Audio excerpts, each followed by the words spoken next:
सुप्रभात। सुप्रभात। सुप्रभात। सुप्रभात। सुप्रभात। डॉक्टर साहब ऑल वेल है? કેમ છો?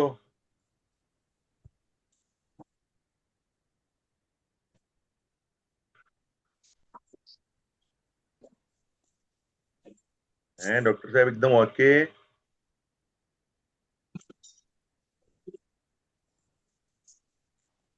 રાહુલ સાહેબ બીજા કામમાં મારો ધ્યાન હતો, બોલો. તમારું ધ્યાન બીજા કામમાં થઈ જાય છે? એટલે તમે ધ્યાની થઈ ગયા છો અહીંયા રૂમનું બારણું બંધ કરવાનું હતું, જેથી કરીને રૂમમાં હું એકલો થઈ જાઉં.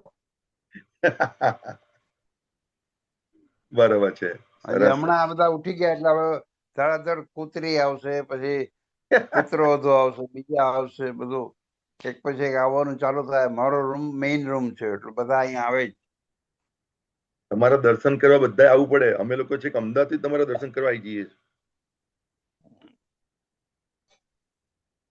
બરોબર ને?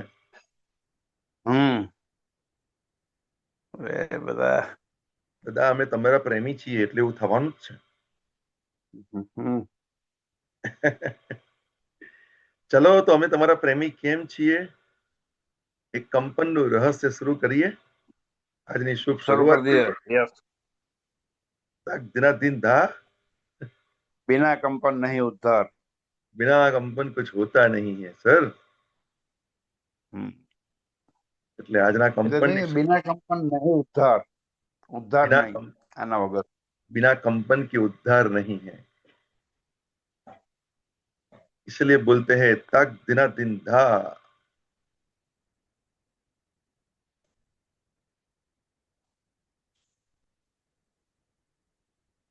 वाह रे वाह रे वाह.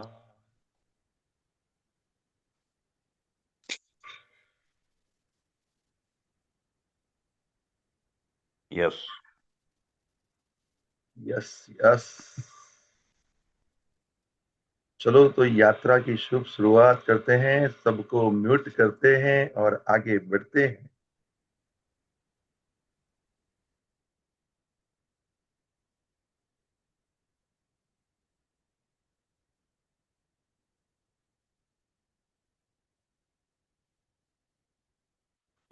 दूर किसी प्राचीन नगर के खंडहरों में धूप की आखिरी किरण भी दम तोड़ चुकी है. चारों ओर केवल तारे और तुम्हारी अपनी धड़कन की आवाज. ऐसे में कोई बूढ़ा सफेद चोगा पहने हाथ में कांस्य का दीपक लिए तुम्हारे पास आता है. उसकी आंखें ऐसी मानो उसने समय को अपनी हथेली पर रखकर देखा हो, और वो कहता है, सुनो, ये ब्रह्मांड तुमसे बाहर नहीं, तुम्हारे भीतर है. यही वाणी थी हर्मेस ट्रिस्मेजिस्टस की. आज जिसे दुनिया कॉर्पस हेर्मेटिकम के नाम से जानती है, वो दरअसल ब्रह्मांड का सबसे पुराना यूजर मैन्युअल है. और आज मैं तुम्हें उस गुप्त ज्ञान की वो बातें बताऊंगा जिसे हजारों सालों तक केवल मिस्र के पिरामिडों के गर्भ में छुपा कर रखा गया, जिसे केवल कुछ गिने चुने प्रबुद्ध योगियों और रहस्यमयी ऋषियों ने समझा, और जिसे पढ़कर तुम ये जान पाओगे कि तुम कौन हो, कहां से आए हो, और मरने के बाद कहां जाओगे. हर्मेस ट्रिस्मेजिस्टस कौन थे? इतिहास की सबसे रहस्यमयी हस्ती. कोई कहता है ये मिस्र के देवता ठोथ का मानव अवतार था. कोई कहता है ये वही व्यक्ति था जिसने मिस्र, यूनान और भारत के प्राचीन ग्रंथों को एक सूत्र में पिरोया. हर्मेस ट्रिस्मेजिस्टस का अर्थ होता है 3 बार महान. क्यों? क्योंकि वो तीनों स्तरों पर सिद्ध थे. विज्ञान, इन्होंने केमिस्ट्री की नींव रखी. दर्शन, इनके आइडियाज प्लेटो से मिलते थे. अध्यात्म, ईश्वर और इंसान का कनेक्शन समझाया. उन्होंने कहा था, जैसा ऊपर है वैसा ही नीचे है, जैसा भीतर है वैसा ही बाहर है. यानी तुम और ब्रह्मांड एक ही तंतु से बने हुए हो. कॉर्पस हेर्मेटिकम क्या है? ये कोई किताब नहीं, बल्कि 17 ग्रंथों का संग्रह है. इनमें ब्रह्मांड की रचना, आत्मा की अमृता, मृत्यु के बाद जीवन और ईश्वर के रहस्यों को समझाया गया है. कहा जाता है जब 1460 में मिस्र के एक खंडहर में एक भिक्षु ने एक प्राचीन संदूक खोला तो उसमें सुनहरी स्याही से लिखे चर्मपत्र मिले. वो वही कॉर्पस हेर्मेटिकम था. इसका असली संदेश क्या था? कि तू ईश्वर है, तू अनंत है, और जो भी इस सत्य को समझ लेता है वो मृत्यु, दुख और मोह के बंधन से मुक्त हो जाता है. ब्रह्मांड की उत्पत्ति का रहस्य कॉर्पस हेर्मेटिकम के अनुसार सृष्टि एक विचार से जन्मी। जब दी ऑल, सर्वव्यापी चेतना ने अपने आप को देखा तो उसी प्रतिबिंब से ब्रह्मांड का जन्म हुआ। मतलब तुम्हारा शरीर और ये सारा ब्रह्मांड दोनों एक ही परम स्रोत से निकले हैं। जो भीतर है वही बाहर है। इस वाक्य का अर्थ ये नहीं कि तुम्हारा मन ही तुम्हारी दुनिया बनाता है, बल्कि इसका गूढ़ अर्थ ये है कि तुम और ब्रह्मांड दोनों एक ही चेतना के स्वरूप हैं। तुम्हारा डीएनए और तारों का तत्व एक ही है। आत्मा की यात्रा कॉर्पस हेर्मेटिकम में कहा गया है, आत्मा न कभी मरती है न जन्म लेती है। वो तो बस अनंत यात्रा पर निकला एक प्रकाश है। शरीर मृत्यु को प्राप्त होता है, पर आत्मा अगली यात्रा पर निकल जाती है, और जब तक वो दी ऑल के साथ पूर्ण मिलन न कर ले तब तक उसका चक्र चलता रहता है। अद्वैत दर्शन और उपनिषदों में भी यही बताया गया है, अहम ब्रह्मास्मि, मैं ही ब्रह्म हूं। ईश्वर और तुम्हारा सीधा संबंध, हर्मेस कहते हैं, ईश्वर कहीं आसमान में नहीं, तुम्हारे भीतर है। जब तुम किसी से प्रेम करते हो, दरअसल तुम उसी दी ऑल से प्रेम कर रहे होते हो। जब तुम किसी से द्वेष करते हो, तुम अपने भीतर की चेतना को चोट पहुंचा रहे होते हो। इसीलिए कॉर्पस हेर्मेटिकम का पहला आदेश है, नो थाई सेल्फ, स्वयं को जानो। क्योंकि जब तुम अपने भीतर छुपे अनंत को पहचान लोगे तो न कोई दुख रहेगा, न डर, न भ्रम। कर्म और उसका कंपन हर्मेस का सिद्धांत कहता है, हर विचार, हर भावना, हर कर्म एक कंपन, वाइब्रेशन है। जब तुम प्रेम से किसी को देखोगे, एक हाई फ्रीक्वेंसी निकलती है। जब तुम क्रोध, डर, ईर्ष्या से भर जाओगे, लो फ्रीक्वेंसी। और ब्रह्मांड केवल कंपन पर प्रतिक्रिया करता है। जैसी तरंगें भेजोगे वैसी ही लहरें लौटेंगी। इसलिए वो कहते हैं, जब तक भीतर की ध्वनि ठीक नहीं होगी, बाहर का संसार भी शोर मचाता रहेगा। रहस्यमयी मंदिरों का विज्ञान। कॉर्पस हेर्मेटिकम में दर्ज है कि मिस्र के पिरामिड और भारत के प्राचीन मंदिर सिर्फ पूजा स्थल नहीं थे, वो एनर्जी कंडक्शन पॉइंट्स थे, जहां ध्यान करने से मानव चेतना ब्रह्मांड की चेतना से सीधा जुड़ जाती थी। हर पत्थर, हर शिखर, हर मंत्र की ध्वनि एक खास तरंग पैदा करती थी, जो दी ऑल की कंपन के साथ मेल खाती थी। इसलिए उन मंदिरों में केवल उच्च कंपन, पॉजिटिव वाइब्रेशन वाले लोगों को ही प्रवेश की अनुमति दी जाती थी। अमृता का रहस्य कॉर्पस हेर्मेटिकम में हर्मेस ने कहा, जो मृत्यु से डरता है वही बार बार जन्म लेता है, और जो मृत्यु को स्वीकार कर ले वो अमर हो जाता है। इसका अर्थ है, मृत्यु कोई अंत नहीं, ये बस एक नया द्वार है। जैसे पुराने वस्त्र उतारकर नए वस्त्र धारण करते हो, वैसे ही आत्मा देह बदलती है। इसलिए हर रात सोने से पहले ये कहना, मैं अनंत हूं, मैं मृत्युहीन हूं, ये वाक्य तुम्हारी चेतना को ऊंचाई पर ले जाएगा। ब्रह्मांड की 7 परतें हर्मेस ट्रिस्मेजिस्टस ने कहा था। ब्रह्मांड केवल एक खुला आकाश नहीं, बल्कि 7 परतों वाली संरचना है। प्राचीन ग्रंथ कॉर्पस हेर्मेटिकम में इन 7 परतों का वर्णन मिलता है। हर परत एक अलग ऊर्जा स्तर, चेतना और कंपन का क्षेत्र है। पहली परत, सबसे निकटतम, भौतिक संसार, जहां मनुष्य सांस लेता है, सोचता है और अपने कर्मों से बंधता है। दूसरी परत, इंद्रिय संसार, जहां भावनाएं, इच्छाएं और वासनाएं रहती हैं। तीसरी परत, मानसिक संसार, जहां विचार कंपन बनाते हैं। हर्मेस के अनुसार हर विचार एक तरंग है और वह अपने जैसी लहरों को खींच लाता है। चौथी परत, आकाशिक संसार, यहां हर आत्मा का रिकॉर्ड मौजूद है। हर जन्म, हर कर्म, हर भावना यहां अंकित होती है। पांचवी परत, ज्योतिषीय संसार, जहां ग्रह नक्षत्रों की तरंगें मनुष्य के जीवन पर असर डालती हैं। छठी परत, प्रकाश संसार, जहां केवल चेतना रह जाती है, शरीर और विचार विलीन हो जाते हैं।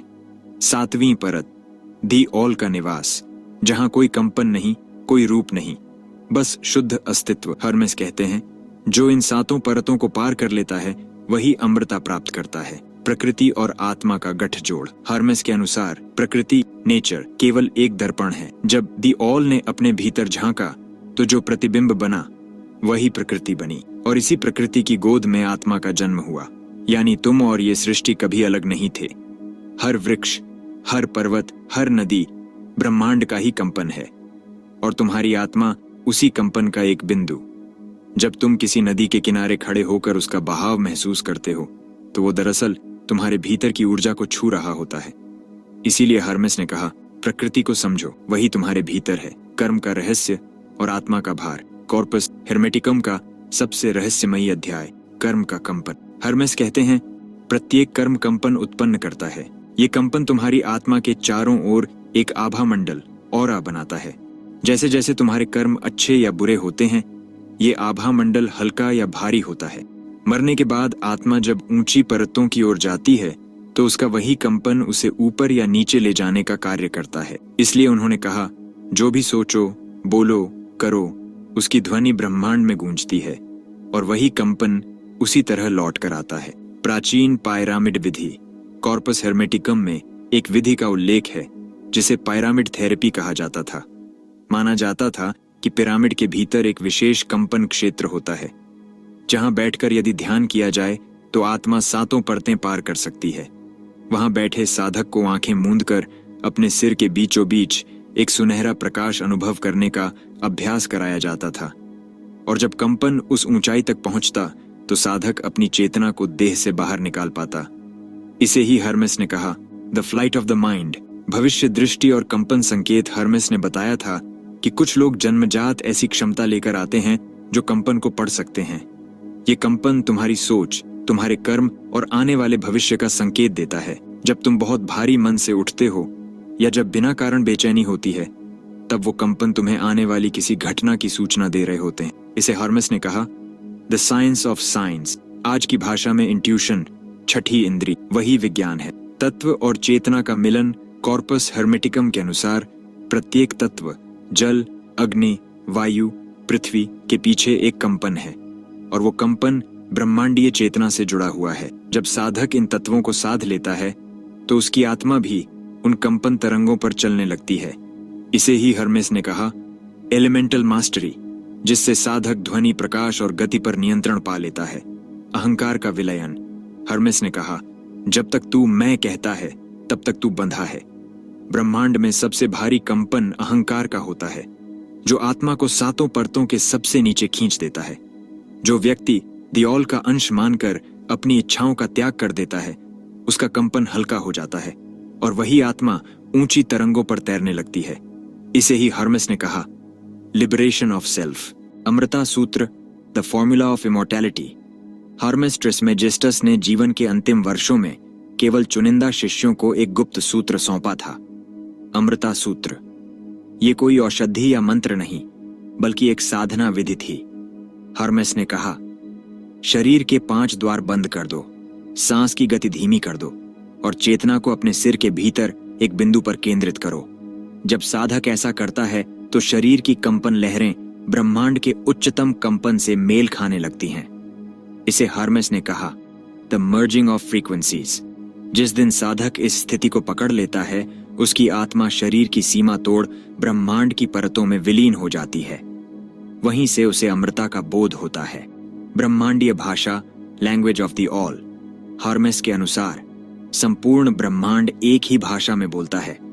न वो संस्कृत है, न ग्रीक, न मिस्री। वो है कंपनों, वाइब्रेशंस की भाषा। हर विचार, भावना, संकल्प एक कंपन बनकर ब्रह्मांड में यात्रा करता है। और हर्मेस ने सिखाया कि अगर तुम अपने कंपन को दी ऑल की लहर से मिला सको तो तुम किसी भी वस्तु, घटना, व्यक्ति को अपने कंपन से प्रभावित कर सकते हो। इसे उन्होंने कहा, द लैंग्वेज ऑफ क्रिएशन। आज की भाषा में यही मैनिफेस्टेशन है। तत्व विद्या, एलिमेंटल साइंस। कॉर्पस हेर्मेटिकम के एक ग्रंथ में हर्मेस ने विस्तार से समझाया, हर तत्व, जल, अग्नि, वायु, पृथ्वी, आकाश के भीतर चेतना होती है और वो चेतना मनुष्य की चेतना से संवाद करती है। प्राचीन मिस्र में साधक जल पर ध्यान कर उससे सूचना लेते थे, आग की लपटों में भविष्य देखते थे और वायु की गति में समय की चाल पहचानते थे। हर्मेस ने कहा, जिस दिन तुम इन 5 तत्वों को साध लोगे, तुम्हारी आत्मा ब्रह्मांड के रहस्यों की गवाही देगी।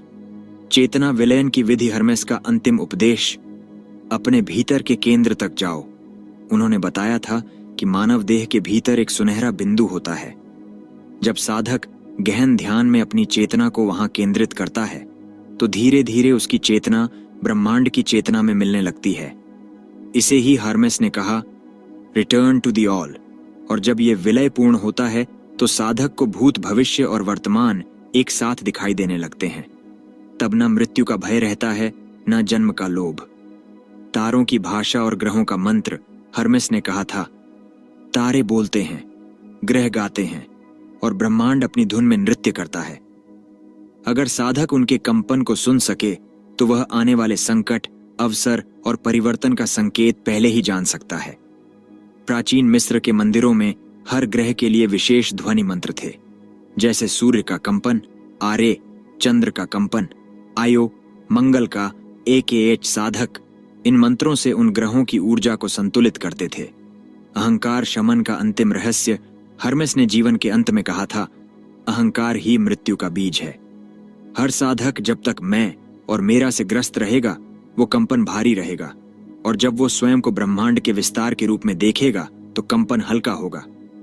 हर्मेस ने सिखाया था, अहंकार नाश का मंत्र, जो केवल मौन है। जितना मौन साधोगे उतना कंपन शुद्ध। हर्मेस ने आखिर में कहा था, संसार का सबसे बड़ा रहस्य तुम्हारे अपने भीतर छुपा है। जिस दिन तुम अपनी चेतना ब्रह्मांड की धुन पर नचा सकोगे, संसार तुम्हारी भाषा समझने लगेगा। द 7 हर्मेटिक लॉज, 7 ब्रह्मांडीय नियम, हर्मेस ट्रिस्मेजिस्टस ने कहा था, पूरा ब्रह्मांड 7 नियमों पर टिका है। जो इन्हें समझ ले वो अपनी किस्मत का राजा बन जाए। आज हम उन्हीं 7 नियमों का रहस्य खोलेंगे, और हर नियम के साथ ताकतवर अभ्यास भी। मानसिकता का नियम, द प्रिंसिपल ऑफ मेंटलिज्म। सब कुछ मन है, ब्रह्मांड भी। हर्मेस कहते हैं, जो भी अस्तित्व में है वो पहले एद ऑल के मन में एक विचार था, फिर वो कंपन बना, फिर वो पदार्थ। तू जो सोचता है वही बनेगा। प्रैक्टिकल एक्सरसाइज, हर सुबह 5 मिनट आंखें बंद करके अपना मन कल्पना करो जैसे वो एक अनंत चमकता नीला आकाश है। फिर उसमें अपनी जिंदगी की सबसे बड़ी चाहत लिखो, सिर्फ कल्पना में। 21 दिन में कंपन बदल जाएगा। अनुरूपता का नियम, एज अबव सो बिलो। जैसा ऊपर वैसा नीचे, जैसा भीतर वैसा बाहर। हर्मेस ने कहा था, जब ब्रह्मांड की लहर चलती है तो इंसान के भीतर भी कंपन आता है। तुम अपनी दुनिया खुद बनाते हो। टास्क, आज से 7 दिन तक जो भी परेशानी आए उसका कारण बाहर नहीं, अपने भीतर खोजो। और हर रात सोने से पहले पूछो, ये समस्या मेरे अंदर के किस विचार की वजह से आई। कंपन का नियम, प्रिंसिपल ऑफ वाइब्रेशन। कुछ भी स्थिर नहीं है, सब हिल रहा है। हर्मेस कहते हैं, हर विचार, भावना और चीज एक खास कंपन करती है, और समान कंपन समान घटनाएं खींचता है। एक्सरसाइज, दिन में 3 बार, सुबह, दोपहर, रात, 5 मिनट के लिए अपनी सांस पर ध्यान दो और अंदर से बोलो, मैं उच्च कंपन हूं। देखना कैसे मन हल्का और सिचुएशंस बदलने लगेंगी। द्वैत का नियम, प्रिंसिपल ऑफ पोलैरिटी। सब चीजों के 2 पहलू होते हैं। हर्मेस कहते हैं, प्यार और नफरत, अंधेरा और उजाला, सफलता और असफलता, सब एक ही ऊर्जा के 2 सिरों पर हैं। ट्रिक, जब दुखी हो उसी पल 3 खुशी वाली चीजें गिनो, और जब गुस्सा आए तो तुरंत एक चीज के लिए आभार जताओ। ये द्वैत को बैलेंस करता है। लय का नियम, प्रिंसिपल ऑफ रिदम। हर चीज ऊपर नीचे, आगे पीछे हिलती है। हर्मेस ने कहा, अगर तू लय को समझ ले तो जीवन के उतार चढ़ाव तुझे हिला नहीं पाएंगे। अभ्यास, जब भी बुरा समय आए 5 मिनट के लिए आंख बंद कर अपने दिल की धड़कन सुनो और बोलो, ये लय भी जाएगी, मैं इससे ऊपर हूं। कारण परिणाम का नियम, प्रिंसिपल ऑफ कॉज इफेक्ट। हर चीज का कारण होता है, कुछ भी यूं ही नहीं होता। हर्मेस कहते हैं, जो आज तेरे साथ हो रहा है वो किसी पुराने कर्म, विचार या बोल का परिणाम है। प्रैक्टिकल एक्सरसाइज, रोज रात सोने से पहले आज के अपने 3 अच्छे और 3 बुरे काम लिखो। 7 दिन बाद देखना तेरा भाग्य तेरे हाथ में कैसे आने लगेगा। लिंग का नियम, प्रिंसिपल ऑफ जेंडर। हर चीज में नर और मादा दोनों होते हैं। हर्मेस कहते हैं, तेरे भीतर की रचनात्मक शक्ति, फेमिनिन, और तर्कशील शक्ति, मस्क्यूलिन, जब संतुलित होगी तू जीवन में कुछ भी बना सकेगा। टास्क, हर दिन सुबह उठकर 5 मिनट अपनी कल्पना को आजाद छोड़ो, और फिर अगले 5 मिनट जो भी सोचा उसका तर्क निकालो। ये लिंग सिद्धांत का अभ्यास है। Flight of the soul ritual, चेतना मुक्ति साधना। कॉर्पस हेर्मेटिकम में हर्मेस ने एक साधना दी थी जिसे फ्लाइट ऑफ द सोल कहा गया। प्रक्रिया, 1. शांत जगह बैठो। 2. आंखें बंद कर सिर के बीच एक सुनहरी गेंद का ध्यान करो। 3. उसे धीरे धीरे ऊपर उठाते जाओ। 4. जब लगे वो सिर के बाहर आ गई तो धीरे धीरे अपने शरीर को ऊपर से देखने की कल्पना करो करने का समय रात 12 बजे या सूर्योदय के 15 मिनट पहले। 7 दिन लगातार करने पर तू हल्कापन और गहरी नींद महसूस करेगा और कभी कभी चेतना बाहर निकलने का अनुभव भी। हर्मेस ने कहा था, जिसने इन 7 नियमों को साध लिया वो ब्रह्मांड की भाषा सीख लेता है और तब ब्रह्मांड उसे रोक नहीं सकता। तो दोस्तों, ये था आज का रहस्य, हर्मेस बाबा की वो बातें जो हजारों साल तक पिरामिडों के नीचे छुपी रहीं और आज तुम्हारे सामने हैं। अब बारी है तुम्हारी। अगर इस वीडियो ने तुम्हारे भीतर भी वो हलचल पैदा की तो नीचे कमेंट में जरूर लिखना, मैं तैयार हूं, ताकि मुझे पता चले कि कौन कौन असली सीकर है। और हाँ, अगर तुम भी इस रहस्य यात्रा का हिस्सा बने रहना चाहते हो तो वीडियो को लाइक करना मत भूलना, क्योंकि तुम्हारा एक लाइक मुझे अगला गुप्त ज्ञान लाने की ताकत देता है। और सब्सक्राइब करके बेल आइकन दबा दो, क्योंकि अगले पार्ट में हम जानेंगे द आकाशिक रिकॉर्ड्स और चेतना का अंतरिक्ष में प्रवेश। मिलते हैं अगले रहस्य के साथ। तब तक याद रखो, तुम सिर्फ शरीर नहीं, ब्रह्मांड की अनंत ऊर्जा हो। क्या आपको लगता है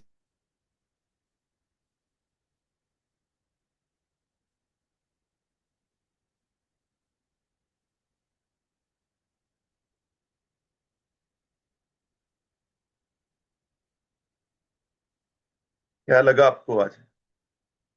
आपकी खुदनी चेतना, आपका खुद का कंपन आपने महसूस किया। आज जो भी है वो सब कुछ आपकी ही की गई कंपन अंदर चल रही है। तभी तो आपकी बाहर की दुनिया अभी भी वही चल रही है जो आपको चाहिए, आपको नहीं चाहिए, सब कुछ वही है। समझ में आया आपको? तो ये पूरे वीडियो के दौरान आपको समझ में जो आया, आप अपना शेयर करें और अपने जीवन के अंदर कहाँ ऐसा कंपन चल रहा है जो आपको नहीं चाहिए और चाहिए। एक एरिया ऑफ लाइफ लीजिए और उस एरिया ऑफ लाइफ के अंदर पता लगाइए कि मेरा यहाँ कंपन जो मैं चाहती हूँ वहां डर है, या मेरे को बायोलॉजिकल बॉडी, मनी के एरिया में, बिजनेस के एरिया में, रिलेशनशिप के एरिया में, न्यूट्रिशन के एरिया में, या क्या, वो खुद ढूंढिए और यहाँ अपना कंपन को खाली करिए। ये सेशन के अंदर हम यही देखना है और एक प्रैक्टिस कर रहे हैं कि हिली के कौन से प्रोग्राम को लेना चाहिए वो मैं आपको बताऊं, और उस प्रोग्राम को लेने से उस कंपन के अंदर परिवर्तन आना शुरू हो जाएगा। और जब फ्रीक्वेंसी हम लोग लेते हैं तब उस कंपन की पेटेंट को परिवर्तन करते करते आपके अंदर से वो चेतना धीरे धीरे बढ़ने लगती है और तब जाके आपकी कॉन्शियसनेस में एक बड़ा परिवर्तन आता है। ठीक है, तो आपका माइक अनम्यूट करें और बताएं आपको क्या लगा इस सिस्टम के, इस वीडियो के दौरान आज में क्या आपने सीखा है। कौन पहले शुरुआत करेगा? जयंती भाई प्लीज बोलो। Good morning. Good morning, Good morning, सुप्रभात। સુપ્રભાત। સરસ એ છે, પણ કંપનમાં સાહેબ આપણને, મને તો એવું લાગે છે કે બોલવું ઓછું જોઈએ। મને એવું ધીમે ધીમે મને એવું લાગે કે બોલવું ઓછું જોઈએ, તો આપણું જે શબ્દો છે એ શબ્દો ખોટા ખરા બહાર ના નીકળે। કરેક્ટ। કંપનનું જે આ મહત્વ બતાવ્યું મને, હા, એ ખરેખર ગુડ, વેરી ગુડ। જયંતિભાઈ અહીંયા કંપન માઇનસ ફ્રીક્વન્સી, બોલવું એટલે ફ્રીક્વન્સી છોડવી, બરોબર? છોડવી। પરંતુ અંતરનું કંપન જે ચાલતું હોય, ગડબડ ગડબડ, તું આવો છું, તું તેવો છું, તને ખબર નથી પડતી, એ અંતરનું કંપન જે છે ને એ તમારું બ્રહ્માંડ સાથે કનેક્ટેડ છે। બોલવું વધારે સારું એટલા માટે છે એ કંપન તમે કાઢીને કચરો તો ખાલી કરી નાખો છો, તો એ ઝેર નીકળી જાય તમારા અંદરનું. અંદરનું કંપન કેવી રીતે શોધવું? હા, અંદરનું કંપન શોધવા માટે મેડિટેટ કરો અને પેન લઈને બેસો. આ વિચારો આવે છે ને એ લખવાનું ચાલુ કરો એટલે તરત જ બધું બહાર આવી જશે. એની પ્રેક્ટિસ કરવા માટે 9મી તારીખે આપણે જે સેશન છે એપીએમસી માર્કેટમાં આપણું 9મી, એની અંદર એક એક્સરસાઇઝ હું લાવી રહ્યો છું.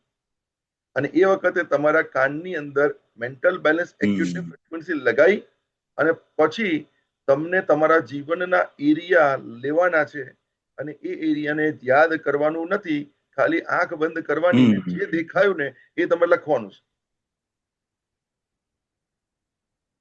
આજે બી તમારે અનુભવ કરવો. હા, એટલે આ પદ્ધતિ કહેવાય. હા, પદ્ધતિ છે ને, આપણે એ પદ્ધતિનો અનુભવ તો કરવા જઈ રહ્યા છીએ. એ ફ્રીક્વન્સી આપણે જુઓ, તમારા મનમાં કયું કંપન ચાલે છે જોવું હોય તો આપણી પાસે શું છે? બ્લુ એપ છે. બ્લુ એપની ઓરા ને આપણે જોઈએ તો ઓરાની અંદર બધું લખેલું આવે છે કે નથી આવતું? તમારું પ્રેઝન્ટ સ્ટેટ ઓફ માઇન્ડ શું છે? હિસ્ટ્રી નથી આવતી, તમારા અંદર ચાલી રહેલા કંપનનું પ્રેઝન્ટ સ્ટેટ ઓફ માઇન્ડ આવે છે. તમારું બોડીમાં, ફિઝિકલ બોડીમાં કંપન ચાલે છે, તમારું આત્માનું કંપન ચાલે છે, તમારા કયા ચક્રનું કંપન ચાલે છે, કેટલા ટકા ચાલી રહ્યું છે, કઈ જગ્યાએ તમારા સોચ વિચાર ચાલી રહ્યા છે, એની અસરો કેટલી છે, આ બધું બ્લુ એપમાં બતાવે છે. બરોબર કે નહીં? અને પછી એની સામે આર્ટિફિશિયલ ઇન્ટેલિજન્સ દ્વારા એનો ડેટાબેઝને ટર્મિનેટ કરીને એ ડેટાબેઝ પોઝિટિવ તરફ, જે તમારા નેચર સાથે તમે કનેક્ટેડ થાઓ છો એની તરફ એને કનેક્ટ કરવાનું એ કહે છે. અને એ જ્યારે કનેક્ટ થવાનું થાય છે ત્યારે તમે જોઈ શકો છો કે તમને એ કનેક્શન જે આવ્યું તમારું એની સાથે એ બતાવે છે કે એ કંપન કેવી રીતે તમારા જીવનમાં ચાલી રહ્યું છે. ખ્યાલ આવ્યો તમને શું કીધું મેં? ડિઝાયર સ્ટેટ આવે છે ને લખેલું. હવે ડિઝાયર સ્ટેટ એ કુદરતી કંપન સાથે તમારી જો બોડીની ચેતનાને શું જરૂરી છે એ વસ્તુને એ યથાર્થ કરે છે અને એને કનેક્ટ કરે છે. એટલે તમને એ વસ્તુ વારંવાર કરવામાં આવે તો કીધું ને 21 દિવસ સુધી આપણા બોડીના કંપનને રોજમર્રા એની અંદર એ ચેતના બોડીને પેટન્ટ બનાવવામાં આવે, બદલાવ આવે તો ઓટોમેટિકલી એ પરિવર્તન આવવાનું શરૂ થઈ જાય છે. જેમ કે હમણાં ભરૂચનો કેસ કરીએ, યોગેશભાઈની વાત કરીએ, યોગેશભાઈના અંદર બાયોલોજીકલ બોડીમાં પરિવર્તન આવ્યું. બાયોલોજીકલ બોડીમાં પરિવર્તન એટલે કે શરીર ઉપર પરિવર્તન આવ્યું, એટલે એક રોગના શિકાર થયા અને તાત્કાલિક એમને દાખલ કરવા પડ્યા.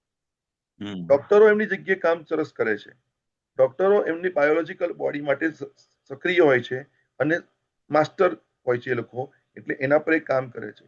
પરંતુ આપણે શું કર્યું? હિલીના પ્રોગ્રામમાં બાયો હાર્મોની 1, બાયો હાર્મોની 2માં બેક્ટેરિયા હાર્મોનીના પ્રોગ્રામ આપવાનું ચાલુ કર્યું અને બેક્ટેરિયા હાર્મોનીના પ્રોગ્રામ આપ્યા તો એની બેક્ટેરિયાની કંપનના પ્રોગ્રામથી એમના ટીસ્યુ, એમના આંતરડા, એમના બેક્ટેરિયાની અંદર કંપન બદલાવવામાં આવ્યા. 24 કલાકમાં રિઝલ્ટ આવવાનું શરૂ થઈ ગયું. જે દવા ખાવામાં આવે છે એ દવાની ચેતનાને પાવર મળવા મળ્યો.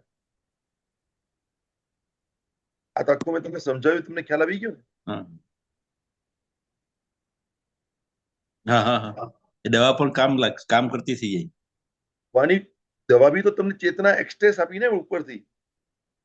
તમે આજે સમજો કે તમારે અહીંયાથી રેલવે સ્ટેશન જવું છે તો એક કંપન છે તમારું ચાલતા જાઓ, બીજું કંપન છે તમારી પાસે સાયકલ પર જાઓ, ત્રીજું કંપન છે તમારી પાસે 2 વ્હીલર પર જાઓ. પણ વરસાદ પડતો હોય એટલે વાતાવરણ બદલાયું તો તમે શું કરો? ઓટો રિક્ષા કરો કાં તો ઉબર બોલાવો. Auto rickshaw.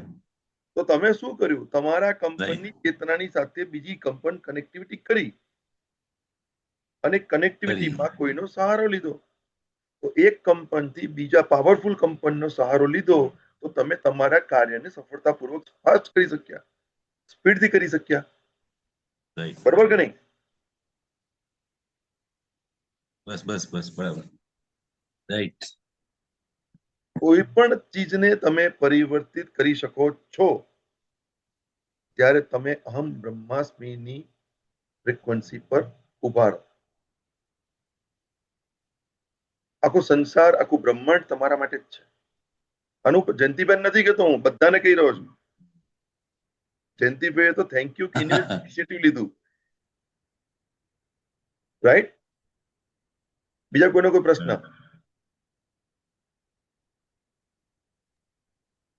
એવું છે, હમ, તમે જે આજનો વિડીયો બતાવ્યો કે આપણી અંદર જે કંપન છે, કંપન એટલે જે કઈ વિચાર આવે સારા નરસા, એને આપણે બહાર કાઢવું હોય તો આપણે આપણું કંપન બદલવું પડે. મને એક વસ્તુ ધ્યાનમાં આવી હા, કે માનો કે આપણે 4 વાગે ઉઠી નથી શકતા, કોઈ દિવસ 5 વાગે, કોઈ દિવસ 6 વાગે, કોઈ દિવસ 7 વાગે. નક્કી કરવું પડે, ઉઠવું જ પડે. એટલે ધીરે ધીરે કંપનને બદલીએ તો આપણી પ્રેક્ટિસ 4-5 દિવસ પછી એ પ્રમાણે કંપન આપણા બદલાઈ જશે અને 5-6 દિવસ પછી આ પોતાની પ્રક્રિયા એકદમ નિયમિત થઈ જશે. આ વસ્તુ મને ખબર પડી. કરેક્ટ. તમે અત્યારે જે ઉદાહરણ આપ્યું હા, કે આપણે આપણું કંપન બદલીએ તો બદલી શકાય છે. કે ભાઈ પહેલાના અહીંથી સ્ટેશન જવું હોય, હા, જઈએ, રિક્ષામાં બી જઈએ અને ગમે એ રીતે જઈએ, પણ જવું જ છે તો કોઈ બી સંજોગોમાં આપણે ત્યાં પહોંચી તો જઈએ જ છે, પણ કંપન કરેક્ટ. બદલીએ તો. તો અને એના માટે ફોકસ થવું જરૂરી છે. ફોકસ અને કોન્સન્ટ્રેશન હોય તો જ તમારું કંપન એકાગ્રતા પર જાય. કેમ કે તમે સોનો ગોળો લગાવ્યો હોય, ચારે બાજુ પ્રકાશ ફેલાઈ જશે, પરંતુ એ જ વસ્તુ લેઝર લાઇટ ની અંદર તમે યુઝ કરી હોય તો તમારું ફોકસ કેવું હોય? એકદમ શાર્પ હોય કે ના હોય? ક્લીન. બિલકુલ. બીજી વાત તમને કરું, સૂર્ય આપણાથી કેટલા કિલોમીટર દૂર છે? લાઇટિંગ યર્સ દૂર છે, રાઈટ? પણ બિલોડી ગ્લાસ લગાવો અને કાગળની ઉપર મૂકી દો તો સૂર્યના તેજનું કંપનને તમે એકાગ્રતા કરો તો પેપરને પણ બાળી નાખે. અને એનાથી ઉત્પન્ન થઈ લેઝર ટેકનોલોજી. તો તમારા જીવનમાં તમારું જે ઇમ્પોર્ટન્ટ એરિયા છે, ચાહે પૈસા કમાવાનું છે, ચાહે રિલેશનશિપનું છે, ચાહે અભ્યાસ કરવાનો છે, કોઈ પણ ચીજ ને જ્યાં સુધી તમે કોન્સન્ટ્રેટ ના કરો, ફોકસ ના કરો, ત્યાં સુધી તમને સફળતા મળે નહીં. અભ્યાસ તો જરૂરી જ છે. એક કંપનને તમે એકાગ્રતા કરો. તમે હિલીના પ્રોગ્રામ કરતા હતા, હિલી તમારે ઘર ઘર પહોંચાડવું છે. મારું મકસદ છે 1 લાખ લોકોના ઘરમાં હિલી પહોંચાડવું છે. મને ઇન્કમ નથી આવતી એટલે આપણે કંપની બદલી નાખીએ છીએ, ધંધો બદલી નાખીએ છીએ, એટલે આવક થતી બંધ થઈ જાય.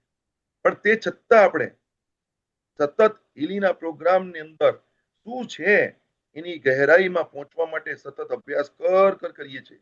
રોજ સવારે 8 વાગે, રોજ રાત્રે 8 વાગે મળીએ છીએ. એક અડધો જ કલાકનું કંપન, અડધો જ કલાકનું કોન્સન્ટ્રેશન આપણને માસ્ટરી બનાવી રહી છે કે નથી બનાવી રહી? હા, બનાવે ને. સમજી રહ્યા છો ને? આ રીતે આપણે પોતે એની અંદર ધીરે ધીરે ધીરે ધીરે ધીરે ધીરે એકાગ્રતા લાવવાથી તમારા જીવનમાં પરિવર્તનો શરૂ થઈ ચુક્યા છે.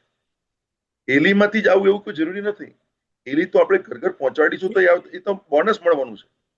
પરંતુ તમારા ઘરમાં રિલેશનશિપ જુઓ, તમારા ઘરમાં બાયોલોજીકલ બોડી એટલે કે શરીરમાં પરિવર્તન જુઓ, તમારા ઘરના ઇર્દ ગિર્દના વાતાવરણમાં તમારી બોલવાની કલ્પનાને જુઓ, તમારી સોચને જુઓ. આ બધું આથી આવ્યું, એલીના દ્વારા પરિવર્તનો આવ્યા. પછી તમે પ્રોસ્ટેટનું નામ આપો કે તમે ડાયાબિટીકનું નામ આપો, નામ છે, પણ પરિવર્તન તો તમારું થયું ને. તમારા ઘરમાં હેપીનેસ આવી ને, તમારા ઘરમાં ખુશી આવી કે ના આવી, આ સમજવાનું છે. યસ જયાબેન.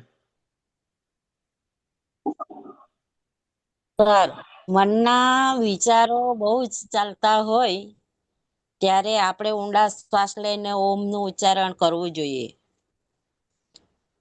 કરેક્ટ. અને ઓમના ઊંડા શ્વાસ લેવાના, ઓમનું ઉચ્ચારણ કરવાનું 5 વાર ઓમનું ઉચ્ચારણ કરવાનું. એ જો ધીમે પહેલી વાર ધીમેથી, પછી એનાથી જરાક વધારે, એનાથી થોડું વધારે, એમ કરીને 5 વાર આપણે ઓમના ઉચ્ચારણ કરીએ અને પછી પાછા બીજા 5 વાર લઈએ. એ આપણા મનના મતલબ કે આપણે ઓમ કરીએ, ઓમનું ઉચ્ચારણ લઈએ. એટલે હું એક એ આપું કે ઓમ, એટલે મનમાં, એટલે કે મોઢાના હોઠ બંધ કરી દેવાના. એવી રીતે ઉચ્ચારણ કરીએ તો આપણું મન સ્થિર થઈ જાય. બહુ સરસ કીધું તમે, ખરેખર ખૂબ સરસ કીધું. મને એમ કહો કે અહીંયા બધા બેઠા છે, બધાને જ્ઞાન છે ને કે રોજ સવારે વહેલા ઉઠવું જોઈએ, રોજ સવારે એક સફરજન ખાવું જોઈએ, રોજ સવારે પાણી પીવું જોઈએ? કેટલા લોકો કરે છે? બહુ ઓછા. એટલે જ્ઞાન છે, પણ જ્ઞાનની ફ્રીક્વન્સીને પોતે અંદરથી દ્વેષ ભાવના, કોઈક માણસ સામે આવ્યા હોય તો તમારે કેટલી સેકન્ડમાં તમારું મન બદલાઈ જાય છે. હવે એના માટે આપણી પાસે ફ્રીક્વન્સી મેડિસિન આવી ગઈ, અને આ ફ્રીક્વન્સી આપણા શરીરના ઓરિજિનલ એના હર્ટ્સ જે છે રેઝોનેટ કરે છે. ઓમનો ઉચ્ચાર કરવો બહુ સરસ વસ્તુ છે, પણ કેટલાને આવડે કે કેટલા હર્ટ્સથી બોલવાનું? એની ટ્રેનિંગ લેવી પડે, જેને આપણે સંગીત કહીએ છીએ. અગર એ સંગીતના લયમાં ગાય ને કરે ને તો એ વસ્તુ ત્યાં થાય, પણ ઊંધી દિશામાં થઈ તો શું થયું? એ કંપનનું તો ગુરુ વિના તો જ્ઞાન નથી, અને ગુરુ વિના તો મુક્તિ નથી. આવું આપણે જાણીએ છીએ. આજે હીલી ડિવાઇસ આપણને એટલા માટે મળી ગયું કે ઇનર યુનિટી કરવા માટે અને એને કોહરન્સ કરવા માટે ખાલી એની ફ્રીક્વન્સી લગાવો અને ધ્યાન દોરો, ઓટોમેટિક બધું સેટ થઈ જશે. જે અત્યાર સુધી શક્ય નહોતું, હીલીથી બધું શક્ય થઈ ગયું છે. તો તમારા બધાના પ્રશ્નોનો અંત તો અહીંયા જ આવે છે. હીલી અપનાવો, ઘર ઘર પહોંચાડો. મન, બુદ્ધિ ને ચેતના, મની હોય કે રિલેશનશિપ હોય, બધું શક્ય છે. બસ પહોંચાડવો છે અને શક્ય થશે. સાહેબ, રોજની ગિફ્ટ મળતી નથી? મળી જશે આજથી, કારણ કે લોકો હાજર થતા નથી. એટલે મને નક્કી થઈ ગયું કે ભાઈ આપ ગિફ્ટ આપ્યા પછી પણ એની પ્રેક્ટિસ કરીને ગ્રુપમાં કોઈ શેર નથી કરતું, એટલા માટે ગિફ્ટ બંધ કરી દી. અમે ગઈકાલે સેશનની અંદર પરમ દિવસે એવું કીધું હતું, ગિફ્ટ નહીં મળે, જે આવશે એને જ આપવામાં આવશે.